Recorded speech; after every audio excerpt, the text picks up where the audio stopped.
Tenemos el mismo nombre. Entonces vamos a pedirte, Edward, por favor, que pongas la diapositiva donde está el santuario como lo pusiste el día de ayer. Muy bien, entonces vamos a poner la diapositiva y yo quiero que nuevamente nos podamos enfocar lo que van a ver ustedes en pantalla. Estamos hablando del santuario, pero al hablar del santuario no estamos haciéndolo conforme a un proceso. No pienso tampoco hoy hablar exactamente dentro del santuario. No voy a hablar hoy dentro del santuario. Todavía estamos en el proceso para poder entenderlo. A mí me encantaría poder explicarles con lujo de detalles desde ya todo lo que está allá dentro del santuario, pero no puedo hacer por el sentido del progreso. Ayer les hablé de aquí estoy, miren mi mano. Ayer les hablé estando acá. Aquí es donde yo reconozco que pequé. ¿Cómo dice la Biblia? A ver si me recuerdan el día de ayer. El pecado que mora eso, el pecado que mora en mí. Aquí estoy. Reconozco que soy un pecador. Ahora, el tema de hoy, yo les voy a enseñar cómo nosotros vamos a llegar hasta la parte de aquí, a la puerta. Porque los seres humanos, en el tiempo hebreo, no tenían acceso aquí adentro. Ellos simplemente llegaban a la puerta. No tenían acceso. Aquí ya entra el sacerdote. Vengan el día de mañana, porque mañana sí voy a explicar con detalles qué hacía el sacerdote al recibir acá la ofrenda y cómo lo llevaba a esta parte de aquí el atrio y cómo lo llevaba hasta el lugar santo. Y así sucesivamente, noche a noche vamos a ir avanzando hasta poder llegar al lugar santísimo y otras aplicaciones interesantes. Pero hoy me compete poder hablarles solo hasta aquí, a la puerta. Y se puede hablar un sermón solo de eso. Se puede hablar mucho. Si ayer sacamos un sermón acá, se pueden imaginar cuánto no podemos hablar de aquí. Porque aquí ya aparece un cordero y en su momento vamos a sacar todos los versículos necesarios. Así que saque un lapicero, saque un cuaderno, saque donde algo notar o abra su celular. Otra de las maneras de poder venir y visualizar bien los pasajes de la Biblia. Vamos a ver varios pasajes de la Biblia el día de hoy. Y domine el tema, domínelo. Recuerdo que para los amigos que nos están acompañando, a veces el tema del santuario es uno de los temas que casi no se predica allá afuera, pero es un tema que está profundamente detallado en la Biblia. Y al entenderlo podemos entender muchas de las razones por las cuales yo existo y por qué yo estoy en esta tierra. Y de hecho, el paso a llegar a la puerta del santuario, hoy vamos a descubrir por qué nosotros estamos en esta tierra. Muy bien, yo quiero explicarles ahorita, para las primeras palabras que usted tiene que apuntar. Ayer hablamos del problema, el problema es el pecado, y hoy voy a hablarles de la solución. La solución, para poder solucionar el pecado, se debe de morir. Alguien tenía que morir. La única solución del pecado es la muerte. Escuchen bien. La única solución del pecado es la muerte. Y miren cómo lo detalla Dios a través de su palabra. Vamos a ver el primer pasaje en el libro de Génesis. Vamos al Génesis, pues. Génesis, capítulo número 2. Y él lo había dicho así. Miren Génesis 2. Génesis, capítulo 2, versículo número 17. Génesis, capítulo 2, verso 17. ¿Lo tienen? Entonces el texto dice el texto, pero del árbol del conocimiento del bien y del mal no comerás, porque el día de que él comas, ¿cuál es la solución? Ciertamente que, o sea, van a morir. Solo que como ustedes son humanos no van a tener una solución para restablecer sus vidas. Ahí se va a acabar todo. ¿Me explico? Pero viene Jesús, ya vamos a ver que Jesús murió por nosotros. Él fue la solución perfecta del pecado. Pero ya se había dicho esto, que si alguien peca, entonces mueres. Si usted lee el libro de Romanos, capítulo 6, versículo 23, miren lo que dice ahí. Yo creo que algunos se lo saben de memoria. Romanos 6, 23. Hoy no, ¿verdad? Yes. ¿Te crea problema poner los versículos? ¿No hay problema? Ok. Muy bien, Edward. Romanos 6, 23. ¿Se lo saben de memoria? ¿Cómo dice? La paga del pecado, ¿qué cosa es? Es muerte. Mas la dádiva de Dios, ¿qué cosa es? Vuelvo a repetir, yo pequé, alguien tiene que morir. El problema es que si yo muero, como no tengo poder en mí mismo, no hay poder ni facultad en mí mismo, entonces yo no puedo volver a la vida. No puedo. De hecho, hay otro texto. Vayan conmigo a Ezequiel. Ese texto también es conocido por algunos. Ezequiel capítulo 18. Ezequiel capítulo número 18. Ezequiel capítulo número 18. 18. ¿Ya lo tiene? Ezequiel capítulo número 18. Versículo 4. Ezequiel 18:4. Vean lo que dice ahí. Dice el texto: he aquí, todas las almas son mías. Dice el texto. Aquí también está en su pantalla para los que no tienen acceso a Biblia. He aquí, todas las almas son mías. Como el alma del Padre, así el alma del Hijo es mía. Pero ahora miren, vean lo que dice: el alma que pecare, ¿qué pasará? ¿Qué pasará? Morirá. Es que hay una sentencia. Tú pecas, mueres. Esa es la sentencia. Pero el problema radicaba de que como yo soy un pecador, ayer lo reconocí, entonces yo debo de morir. Pero hasta ahí llegaría nada más. No puedo más. No puedo. Y como yo no puedo, entonces Dios tiene un plan para poder solucionar esto. Porque de paso, cuando Dios le dice a Adán y a Eva: mira, si tú comes vas a morir. Ustedes se recuerdan que el momento en que él comió del árbol junto con su esposa Eva, ellos no murieron en ese momento. Y como no murieron en ese momento, la pregunta que todos nos tenemos que hacer es: ¿por qué no murieron en ese momento? Porque en ese momento alguien iba a morir en su lugar, y fue un cordero. ¿Saben dónde está ese pasaje de la Biblia? ¿Lo saben dónde está? Se encuentra en Apocalipsis capítulo 13. Miren pues, vayan a Apocalipsis capítulo número 13. Apocalipsis capítulo 13. ¿Por qué no murió Adán y Eva en el momento en que ellos pecaron? ¿Por qué no? Aunque tendrían que haberlo hecho, porque así era la sentencia. Tú pecas, mueres. Pero Adán vivió 930 años. La razón es por eso. Apocalipsis capítulo 18, capítulo 13. Y van a leer conmigo el versículo 8.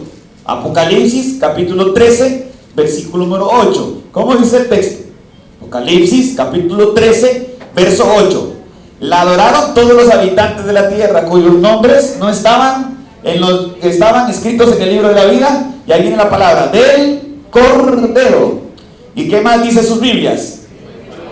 Que fue inmolado. ¿Alguna otra versión? Que fue sacrificado, que fue muerto. ¿Desde cuándo, hermanos? ¿Desde cuándo? Desde el principio de él. Algunas dicen desde el principio del mundo, algunas otras Biblias dicen desde el principio de la creación. ¿Quién murió en vez de Adán y Eva? Un cordero, que por supuesto simboliza a Jesús. Ya voy a buscar esos versículos. Pero como ellos tenían esa sentencia, alguien tenía que morir. Y muere un cordero, porque esa era la solución. La pregunta es: ¿desde cuándo estaba ese plan? Porque el plan de Dios era crear a Adán y a Eva y crear la raza humana. Pero si en algún momento Adán y Eva fallaban, había un plan. ¿Desde cuándo estaba ese plan? Yo quiero que ustedes en este momento tomen su lapicero y van a enlazar dos versículos del Nuevo Testamento. Yo voy a dar un texto y de una vez ustedes hacen un enlace con el lapicero, subrayan y dicen que este texto va enlazado con este versículo. Y lo amarran, en otras palabras, lo amarran. Porque van juntos, aunque están en diferentes lugares, y van juntos, resolviendo la pregunta: ¿y desde cuándo estaba ese plan? Vayan entonces conmigo, por favor, el libro de Romanos capítulo número 16. Preciosidad de versículo, una explicación tan profunda que está allí. Romanos capítulo número 16. Y luego que haga estos dos versículos, voy a hacer una recapitulación de lo que venimos hablando hasta este momento. Romanos capítulo 16, ¿ya lo tienen? Ahora vaya conmigo al versículo 25. Romanos 16, 25. Y al que puede fortaleceros según mi evangelio y la predicación de Jesucristo, según, ¿qué dice sus Biblias? A ver, voy bien en la lectura. Romanos capítulo número 16, versículo 25. Estamos bien. Muy bien. Según la revelación del misterio que se ha manifestado. ¿Desde cuándo se ha manifestado? Tiempos eternos. Al cual, no sé, es que esta es la NBI, por eso es que estaba leyendo otra versión. Dice, a la cual se ha manifestado. ¿Desde cuándo se ha manifestado, hermanos? Y ha estado oculto desde, aquí está, gracias amigo, muy amable, muy bien Edward. El misterio que se ha mantenido oculto, ¿desde cuándo estaba ese misterio, hermanos? Desde los tiempos que, por favor, si usted hace una línea mental de tiempo y pone aquí el árbol de la creación, no me pregunte cuándo. Lo único que yo sé es que antes de la creación, no me pregunte fecha porque la Biblia no dice fecha, yo me limito solamente a decir lo que decía la Biblia. Desde tiempos eternos había un misterio. ¿Cuál es el misterio? Que si Adán y Eva, el ser humano, fallaba, iba a entrar un plan. Y el plan era rescatar a la humanidad a través de nuestro Señor Jesucristo. ¿Pero desde cuándo? Desde allá. Muchos años, muchos siglos atrás. Planes eternos. Otro pasaje que tienen que enlazar. El pasaje es 1 Corintios capítulo 2 versículo 7. Enlácenlo. Solo denle unas vueltecitas a las páginas de su Biblia y enlácenlo. 1 Corintios capítulo número 1, capítulo 2, 1 Corintios 2 y el versículo número 7. 1 Corintios capítulo 2 versículo número 7. ¿Ya lo tienen? 1 Corintios capítulo 2 verso 7. El texto dice así: pero hablamos sabiduría. 1 Corintios 2, 7. Pero hablamos sabiduría de Dios en misterio. La sabiduría oculta que Dios, ahí viene la palabrita, predestinó antes de ¿qué? De los siglos para nuestra. ¿Desde cuándo entonces? Desde antes de la creación. Desde antes de la creación. Voy a hacer una recapitulación hasta acá. Muy bien. El pecado que mora en mí, yo soy pecador. ¿Qué merezco? ¿Qué merezco? Yo pequé, ¿qué merezco? ¿Puedo morir yo? ¿Puedo solucionar el problema de mi pecado? ¿Lo puedo hacer? No, aunque te laves con jabón y con lejía, la mancha de tu pecado permanece delante de mí. Ya que aquí hay muchos salvadoreños, yo no entendía la palabra lejía, porque en Guatemala a la lejía le decimos cloro. El cloro, todo es cloro, no sé cómo se dice en Honduras. Cloro, lejía, no sé cómo se dirá. Igual se dice, muy bien, para los hondureños. Entonces nosotros le decíamos cloro. Y cuando llegué a El Salvador, porque tuve 2 años, casi 3 años de pastor en El Salvador, los primeros momentos de mi vida allá, escuché esa palabra: échale a la ropa lejía. Y no entendía. Y ahora comprendí bien el versículo de la Biblia. Aunque te laves con cloro, aunque te laves con lo que quieras, jabón de coche. ¿Han escuchado el jabón de coche? Aunque te laves con jabón de coche, aunque te laves con lo que quieras, ¿qué dice la Biblia? La mancha de tu pecado. Entonces yo no puedo hacer nada. Y como yo no puedo hacer nada, alguien tenía que morir en mi lugar. Pero ¿desde cuándo estaba ese plan? No es algo que Dios dijo: oh, cayó Adán y Eva, ¿y ahora qué hagamos? ¿Y qué hacemos? Ay, no, yo lo hago. No, todo ya estaba planificado. Si nos falla este plan, entramos con este plan. Todo. Teniendo eso en mente, yo quiero ahora enseñarles otros 2 versículos. Otros 2. Nuevamente, enlácenlos. Estos 2 versículos que voy a enseñarles ahorita, porque son muy interesantes y después les voy a decir por qué es tan interesantes e impactantes para mi vida y para la de usted también. El primero se encuentra en Efesios capítulo número 1. Vamos a Efesios. Estos 2 versículos son para subrayarlos, marcarlos y de todo. Efesios capítulo 1, versículo 3 y el versículo 4. Miren qué interesante dice acá. Efesios capítulo 1, versículo 3 y versículo 4. Bendito sea el Dios y el Padre de nuestro Señor Jesucristo. Efesios capítulo 1, versículo 3. Que nos bendijo con toda bendición espiritual. ¿En dónde, hermanos? En los lugares celestiales en Cristo. Versículo 4. Según, ¿qué dice? Según, su Biblia, según, ¿qué cosa? Según nos eligió, según nos escogió. ¿Desde cuándo nos escogió? En Él, antes, pero ¿antes de qué? Antes de la fundación del mundo. ¿Y qué más? Para que fuésemos santos y sin manchas delante de quién. ¿Desde cuándo nos escogió Jesús? ¿Desde cuándo? Desde antes de la fundación del mundo. No fue hoy. No fue hace unos momentos. Fue desde antes de la fundación del mundo. Otro pasaje. Rico otro pasaje. Y después quiero dar una aplicación. Miren lo que está en el libro de Primera de Pedro, capítulo número 1.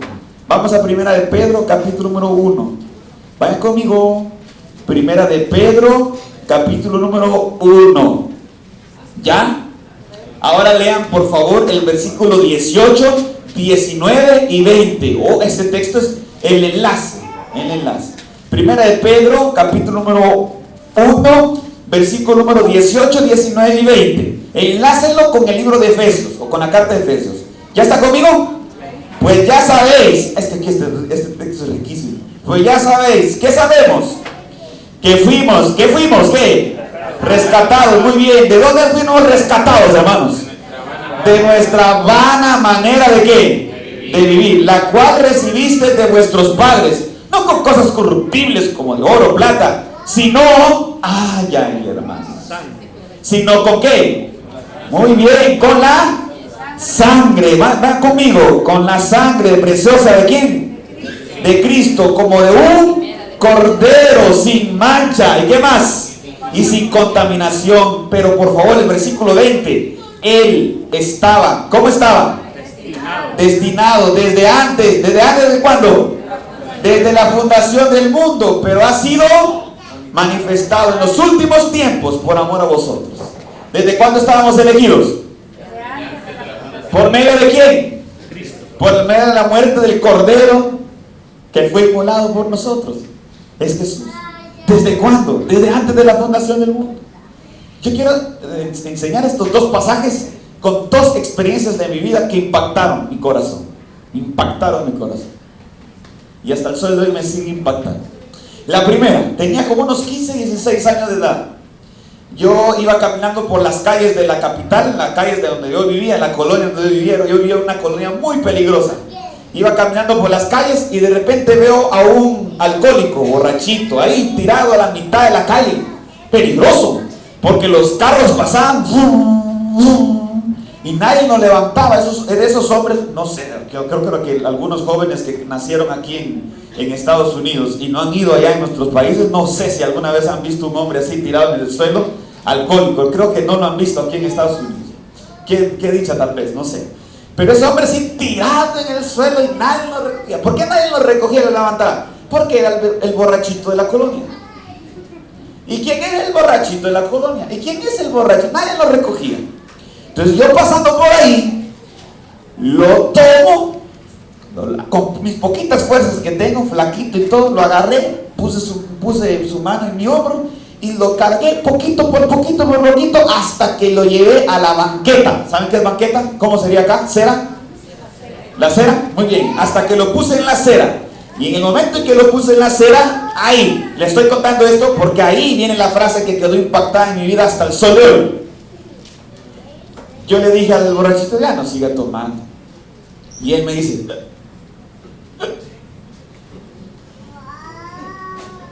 moreno.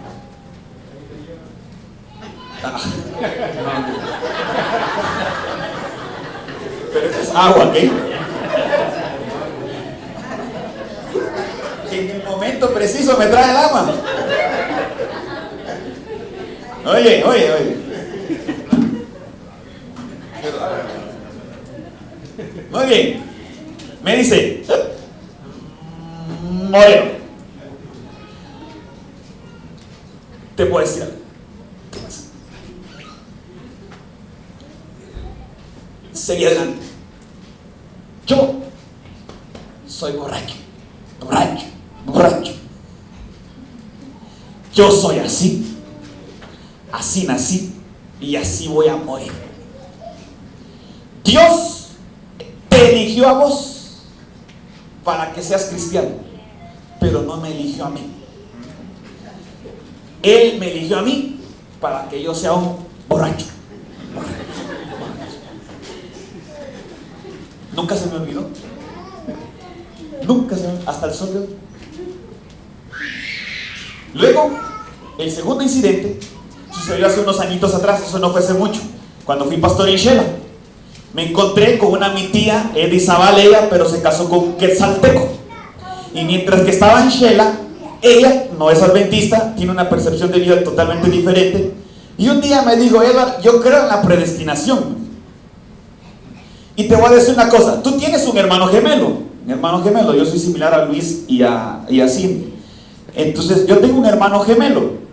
Pero escucha bien, Dios te eligió a vos para que seas cristiano, pero Dios no eligió a tu hermano Willy, porque él bebe. Mi hermano Willy tiene una vida totalmente liberal, y Dios lo eligió para otra cosa, pero Dios te eligió a vos. Entonces son frases que a mí me han quedado bien marcadas, tanto de ese borrachito que yo me encontré hace muchos años atrás, cuando tenía apenas 15 años tal vez, como las palabras de mi tía. Y aunque ustedes no lo crean, hay mucha gente allá afuera que cree que Dios lo eligió a ciertas personas, pero no me eligió a mí. Y hay personas jóvenes en la vida que tienen hasta incluso problemas emocionales, porque ellos llegan a concluir que dicen, es que Dios eligió a ellos y no me eligió a mí. Y solo con palabras como cuando un hijo le dice a su mamá, tú quieres a todos estos niños, a estos hermanos, a mí no me quieres, nunca me has amado, ellos tienen la culpa, yo no, yo siempre he sido la oveja negra de esta casa. Y la mamá como dice, no hijo, no mi hijo, a todos los amo por igual. No, eso es mentira mamá, eso no es cierto. Y usted, no hijo, te lo digo de verdad, no, yo no nací, yo solamente nací para perder el dinero en esta vida, para desperdiciar el dinero, para poder venir a emborracharme, para eso yo nací, déjeme con mi vida, me voy. Así hay muchos jóvenes que creen que los otros sí tuvieron algo especial, pero usted no. Y por ejemplo, si usted se pone a comparar con sus hermanos, algunos les va bien, tienen una empresa, ganan mucho dinero. Y usted, ay, yo nada. ¿Pero por qué? Porque mamá sí le dio muchas oportunidades a él, a mí no me las dio. Porque mamá los quería a él, pero a mí no me quería, a mí me rechazaron. Yo aquí en Estados Unidos he estado trabajando, haciendo esto y lo otro, y allá en Guatemala, en Salvador, en Honduras, están otros mis hermanos, no hacen nada por la vida, y mis padres los quieren más a ellos que a mí. Así hay un montón de gente. Y en el cristianismo es lo mismo. Y en cierta medida, a veces los padres tuvimos esa culpabilidad, tal vez si tú dices esa frasecita. ¿Por qué? Porque cuando presentamos a nuestros hijos es así. Este es mi hijo mayor, mire, inteligente para las matemáticas, buenísimo, buenísimo. Este es mi hijo de en medio, mire, bueno para la lectura, para el idioma español, para las ciencias, es bueno, buenísimo. Y este, ay no, este sí, no, mire, este sí. Tarde llegó a la repartición de cerebros. Pero ahí va mi hijo, ahí va. Y el muchacho se queda así. O a veces uno ve a los padres de familia y le pregunta, oye, su hijo, ¿cuántos años tiene su hijo mayor? 15 años. Ah, qué bueno, tiene 15 años. Y después el otro hijo que le sigue tiene 5 años de edad. No tuvo hijos durante todos esos 10 años. Y el otro hijo 5. Y una vez yo le pregunté a una madre de familia, 5 años, 10 años de diferencia, ¿por qué tanto? Ah, pastor, es que él no estaba planificado. Él vino. No, ya nosotros no lo esperábamos. no lo esperaba. Pero vino. Y ahora hay que amarlo, dice la madre de familia. Llegó. Yo no tenía planificado, yo solo tenía planificado 2 hijos. Pero mire cuántos tengo, 7. Y es cierto, mire, en nuestros hogares, en los años 80, en los años 90, yo todavía conocí gente que le preguntaba, hasta el sol de hoy todavía, algunas aldeas, algunos lugares, yo les pregunto, ¿cuántos hijos tiene, hermana? 11, pastor, 11. Uy, ¿usted de las que creen que por docena es más barato? Sí, pastor. Yo tengo un lema, pastor, los que Dios mande, pastor, los que Dios quiera. Hay gente todavía así, aunque ustedes no lo crean. Vengan. Y ese último, ¿quién es ese el último? Digo, usted tal vez es el hijo número 15, el número 20, o tal vez es el hijo número 10, o el número 3, o el número 4. Y usted, así, tal vez sus padres un día bromeando le dijeron, la verdad, amigo, tú ya no estabas planificado. No, ya habíamos cerrado la fábrica. Pero veniste. Te colaste. Y eso me pasó a mí. Porque en el tiempo en que yo nací, mi madre allá en Izabal no había todo esto. Hoy exámenes de 3D cuando la mujer está embarazada, que hoy exámenes 3D, hoy exámenes 3G, examen no sé qué, y hasta ya saben cuál es el sexo del niño cuando está en el vientre. En mis tiempos, en los tiempos donde yo nací, no había nada de eso.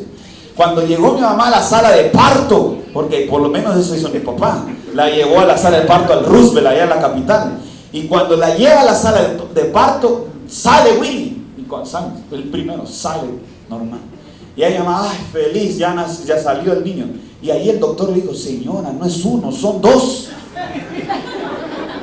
Y ahí estaba yo. Y yo no salía. Tenía una cabeza muy grande. Y conmigo tuvieron que hacer cesárea. Después de hacer cesárea, me tuvieron en una incubadora porque tuve un problema en el vientre de mi mamá. No sé, yo médicamente no les podría dar las razones, pero mi hermano recibió todos los nutrientes y yo no. O sea, él se llenaba y después me dejaba las obras a mí. Cuando ya lo tenía todo, y yo nací bien delgadito. ¿Sabe cuánto yo pesé? ¿Sabe cuánto yo pesé para las madres de familia? Yo pesé 3.9 libras. Mi madre decía, eres una cosita así de negrita. Con la mano te agarraba así. 3.9. ¿Usted sabe qué es 3.9 libras? Y mi hermano pesó 8 libras. Ingrato. No, en serio, es que yo era una cosita así. Entonces, como era tan pequeño, a mí no me iban a dar, yo no iba a obtener la vida. Me pusieron en esa incubadora por unas 2-3 semanas, me sacaron de esa incubadora. Yo tuve muchos problemas al momento de ser bebé. Y yo, una de las explicaciones de la vida, mi mamá, para explicar cómo yo nací en este mundo, me la explicó de esta forma. Y hasta el sol de hoy le agradezco a mi madre, porque un niño de 5 años, cuando yo le pregunté, mami, ¿por qué yo nací en esta tierra? Mi mamá me lo explicó de esta forma. Como vivíamos enfrente de la línea del tren, ¿alguien vivió al frente del tren? ¿Alguien se subió alguna vez a un tren de Guatemala o de El Salvador a un tren? Muy bien, ¿se subieron al tren? Lindo el tren hacía, ¡todos a bordo!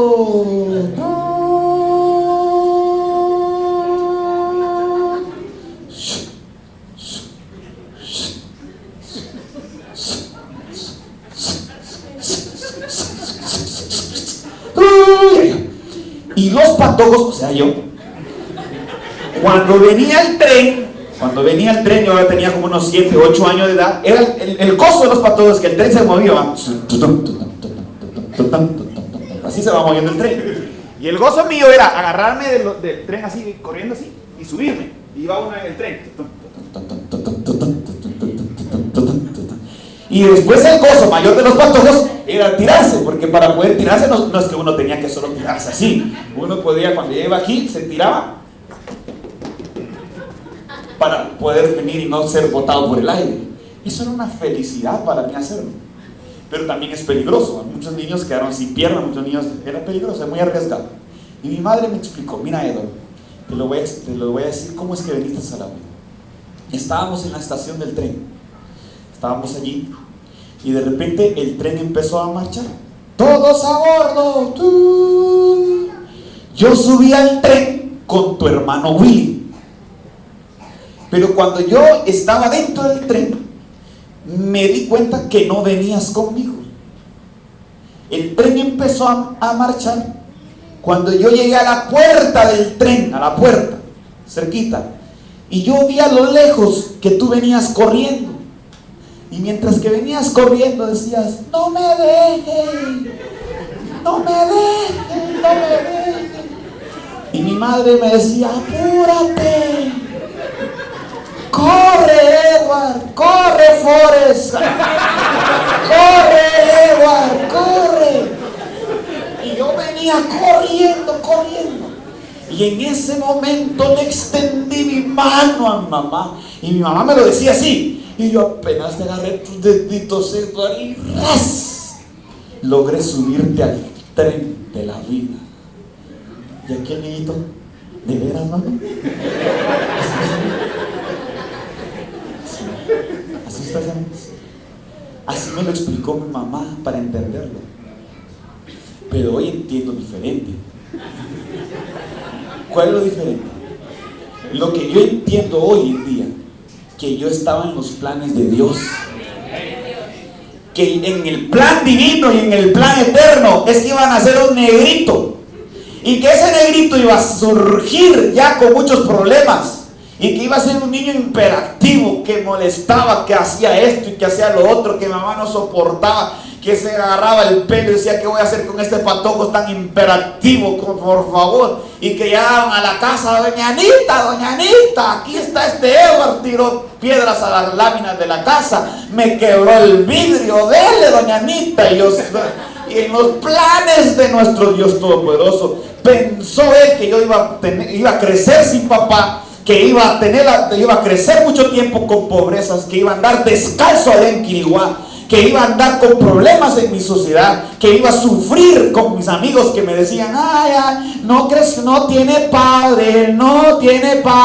lero, solo vive con una mamá, lero. En los planes del Señor estaba de que yo iba a crecer sin papá. En los planes del Señor estaba que yo iba a sufrir muchos problemas emocionales, pero que un día yo iba a entrar a una iglesia, escuchar un himno, y en ese momento yo iba a abrir mi corazón, aceptar a Jesús como mi Salvador personal, y me iba a bautizar, iba a agarrar un micrófono, iba a predicar la palabra del Señor, iba a viajar, iba a llevar la Biblia por todas partes. Y aquí estoy, hermano. Es que en los planes de Dios, ¿ustedes creen que yo estoy aquí por casualidad? Yo no estoy aquí por casualidad. Yo no estoy aquí por casualidad. Entonces mira, tú tienes problemas emocionales, que pastores, que viera que mi mamá, es que vieran mis hijos, y que viera, fíjese que mis padres cuando yo era niño y me dejó, y mi mamá y esto y lo demás, y sufrí aquí y sufrí por allá, y mire que esto y lo otro, y traes problemas emocionales, y como todavía no comprendes el plan de Dios, tienes odio en tu corazón. Yo odio a mi papá, yo odio a mi mamá, yo odio a fulano. Yo estoy aquí en Estados Unidos huyendo de un pasado oscuro, huyendo de un pasado horrible. Estoy aquí en Estados Unidos tratando de construir mi vida. Pero mira, tú estás acá porque en los planes de Dios estaba. En los planes de Dios estaba que un día sufriste, pasaste un montón de penas, 2-3 meses antes que te bautizaras. En los planes de Dios estaba. No fue casualidad que mi paisano viniera aquí a Guatemala, que haya pasado todo lo que pasó, pero estaba en los planes de Dios. En los planes de Dios fue que fracasaste en el matrimonio, y ojalá que no hubiese sido así. Dios lo permitió, pero tal vez si no lo hubiera permitido y no estuvieras en este lugar. Entonces, en vez de lamentarte de la vida, en vez de estar preguntando que por qué eres gordo, que por qué eres negrito, que por qué eres blanco, que por qué eres chaparro, que por qué naciste en Guatemala, que por qué no naciste en otro lugar, que por qué naciste allá, que por qué naciste en el pueblo, que por qué no... En vez de preguntarte todo eso, dale gracias a Dios y decirle: Señor, yo estaba en tus planes. Yo estaba acá. Soy tu plan. Y lo que haces bien, lo haces. Mira, tú eres único. Si quieres ver, por favor, levanta tu dedo conmigo. Levanta este dedito. Muy bien. Ahora, mira el dedito. ¿Quién? Míralo. Te pregunto. ¿Quién tiene la misma huella digital tuya en alguna parte del mundo? ¿Quién? ¿Quién la tiene? Nadie. Luis, ¿tú tienes la misma huella digital que Cindy? Aunque son gemelos. No lo tienen.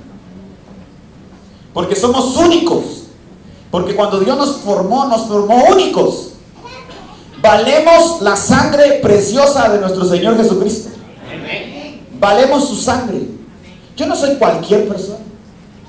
Yo no soy cualquier cosa. Yo no soy el peor de mi casa. Y aunque cuando fuimos niños no nos abrazaron, no nos dieron besos, no nos dieron el amor que tal vez podríamos recibir. Cuando fuimos niños tal vez no nos criaron como nos podrían criar. Cuando fuimos niños tal vez no nos dieron la mejor educación. Pero hoy comprendemos que tenemos el amor de nuestro Padre Celestial. Y aunque padre y madre me abandonaren, Jehová jamás me abandonará. Repeat after me. Yo soy único ante los ojos de Dios. Soy único, soy especial para Dios. No tengo que por qué compararme a otro para ser similar a Él. No tengo que hacer lo que Él hace el otro para poder ser igual que Él o famoso como Él. No, vive realmente lo que tú eres, lo que Dios te ha dado. Hazlo. Y si el otro tiene más que tú, es porque Dios tiene sus planes que Él tenga más que tú. Pero con lo que tú tienes, sé feliz. Yo soy muy feliz. Lo prediqué el sábado en la mañana en la iglesia de Manazas 2. Yo soy muy feliz con lo que yo tengo, con lo que yo soy. Porque en los planes de Dios, mira, hay la hermana Ana Betty y otros hermanos más, cuando he venido aquí a Estados Unidos, dicen, lo vamos a engordar, pastor. Y es que yo lo vamos a engordar. 15 días lo vamos a engordar. Y ayer yo llegué, iba así, no me podía dormir tan rápido, tengo que dormir más tarde, porque yo ahí lleno. Y cuando llego a la casa, igual. Cuando llego a Guatemala, igual. Cuando regresé, igual.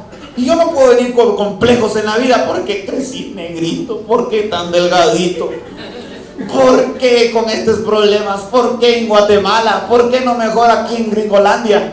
¿Por qué no en otro lugar? Yo doy gracias a Dios por lo que Dios me ha dado y por lo que soy.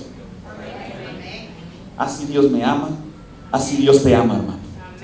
Muy bien, desen un besito, por favor, todos. Desen un abrazo, porque Dios los ama. Dios te ama. ¿Aceptas eso? Oye, ahora, vamos ahora a un pasajito, porque ya descubrí que estoy en los planes de Dios. Ya descubrí que la paga del pecado es muerte, que yo tendría que morir. Ahora, ¿cómo lo soluciona el Señor? Claro, muriendo Jesús, pero Él me va a dar la clave en el libro de Levítico. Vamos a Levítico.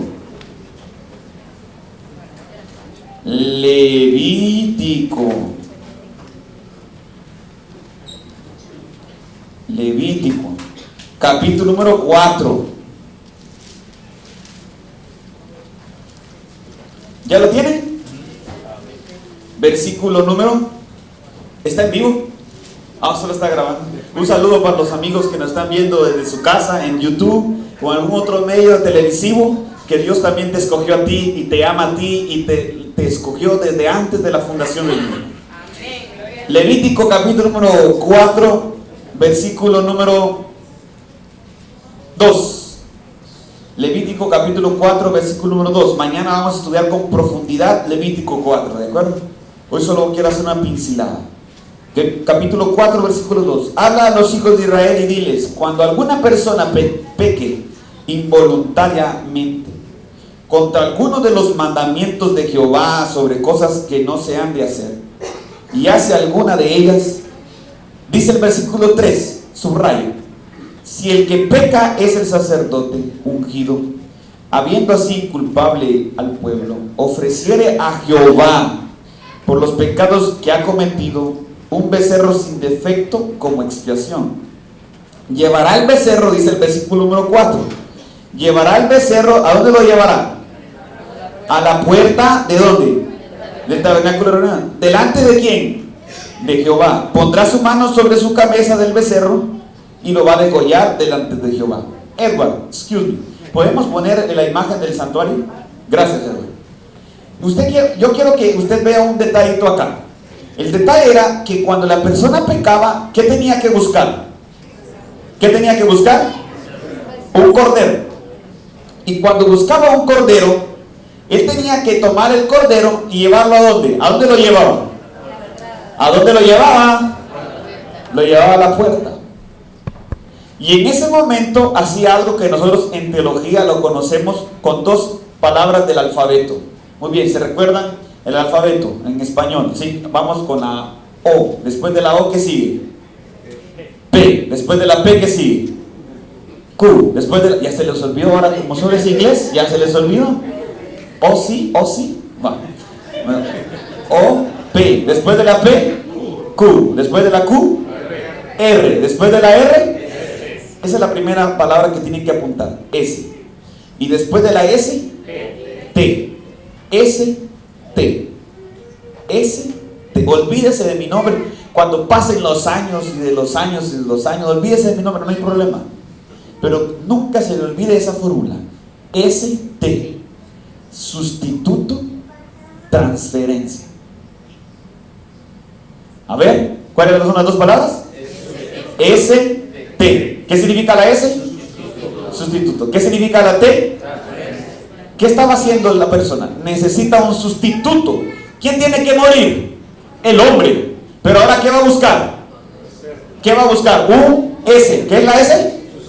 Un sustituto. ¿Y qué va a hacer con ese sustituto? Va a transferir. ¿Qué transfiere? ¿Qué transfiere? El pecado. ¿Y qué tenían que hacer con ese cordero? Muere. Entonces, la persona lo llevaba, pero al momento de llevarlo, lo llevaba ¿ante quién? ¿Ante quién lo llevaba? ¿Ante quién?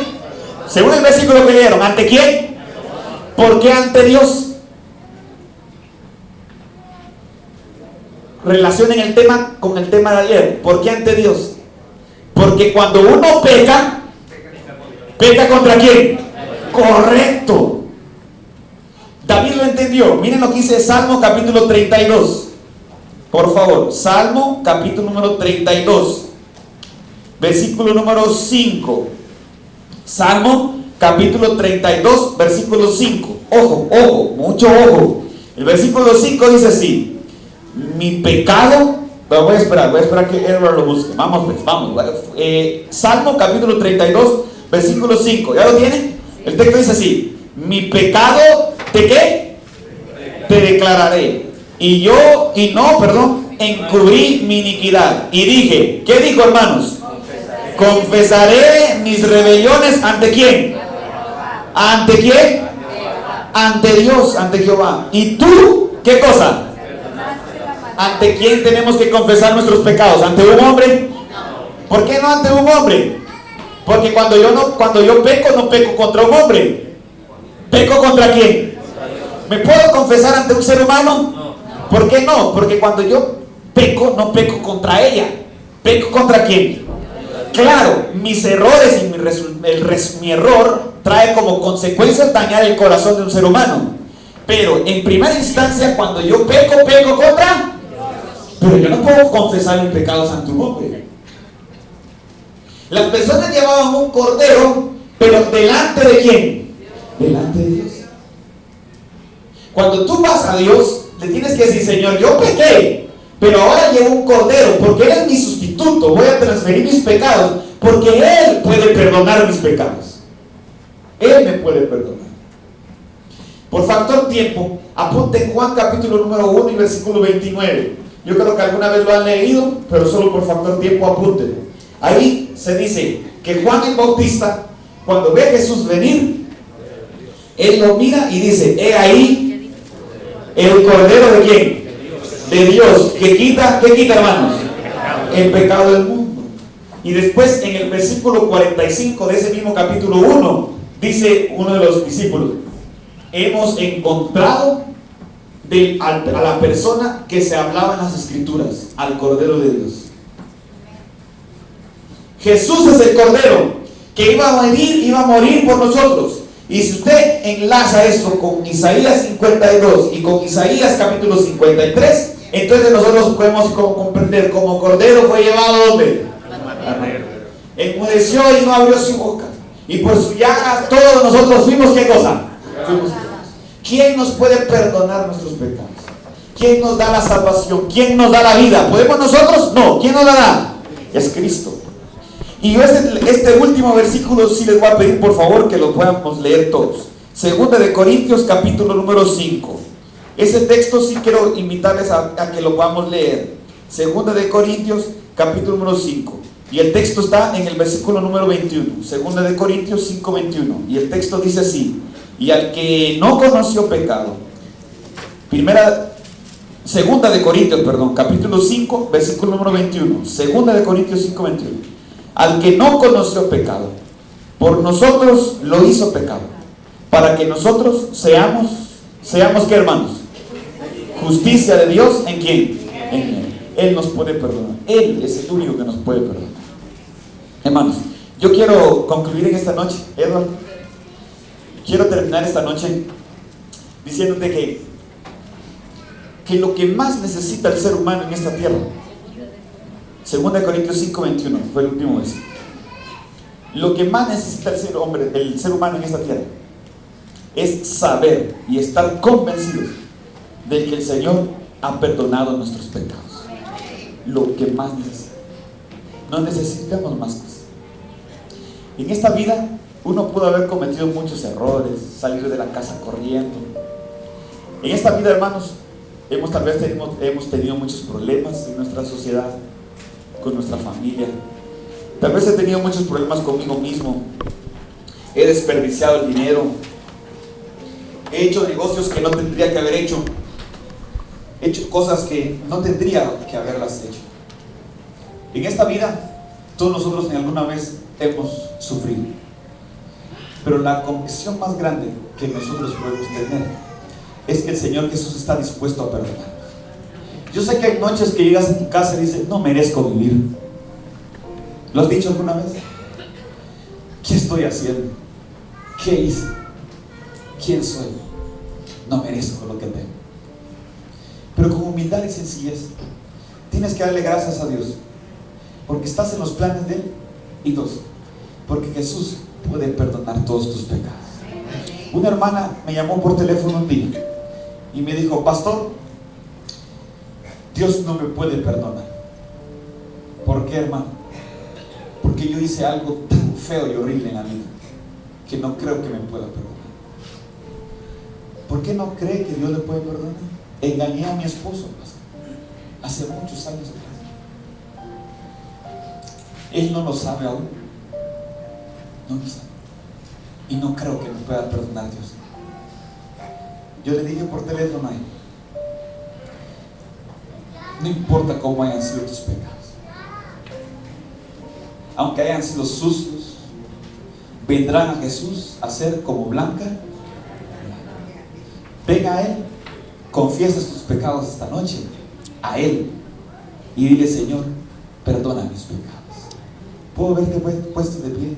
Aquella persona que quiere darle gracias a Dios, decirle: Señor, yo estaba en tus planes. Yo estoy aquí porque estoy en tus planes. Yo estoy aquí, Señor, porque tú me amas. Yo nací en esta tierra porque fue un deseo tuyo, Señor. Hoy estoy aquí y quiero aceptarte como mi único Salvador personal. Estoy aquí, Señor, porque creo que tú puedes perdonar mis pecados. No importa lo que yo haya hecho, Señor. Busco el sustituto que es Cristo. Transfiero mis pecados por fe y el Señor perdona mi maldad y mi pecado. Padre que estás en los cielos, allá en aquel pueblo, en aquella aldea,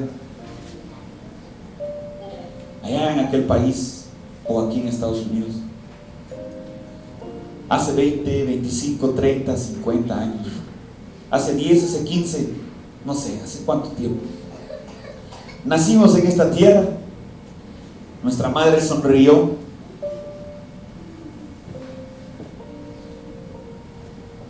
y aunque nacimos enfermos, pobres, desventurados, sin tal vez ningún futuro, buscando la razón del por qué vivir.